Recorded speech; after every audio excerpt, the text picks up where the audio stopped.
भज भगवन्तं भज भगवन्तं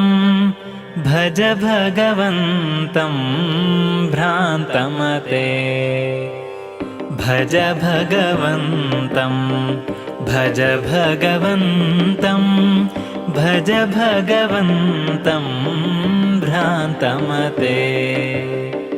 यमराड्दूते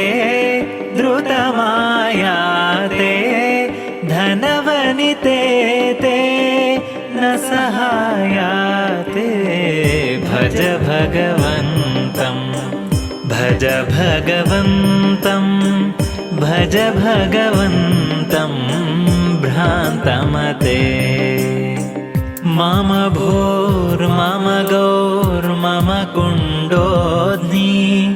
महिषी मम सहकारो बुध्नि इति माभिभव इदमधुना ते श्वः कस्यैते को जानीते इह परललना इव सञ्चलना त्वयि निर्ललना अपतिस्खलना दधिकलशीरिव दुर्लभकुक्षिः काणोतुल्मोद्गलको द्राक्षिः भज भगवन्तं भज भगवन्तं भज भगवन्तं भ्रान्तमते वृक्नश्रवसाप्यक्ष्णाकाणः खन्पादेन क्षुदुपक्षीणः श्वासं विजहत् श्वान्वेति शूनीं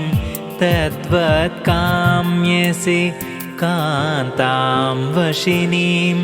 असुको दास्यति वसु संस्फीतं भृशमिति कृत्वा हृदयानीतं व्याघ्रव्याधव्यसनाकीर्णं विपिनम् अस्मात् त्वगमस्तु।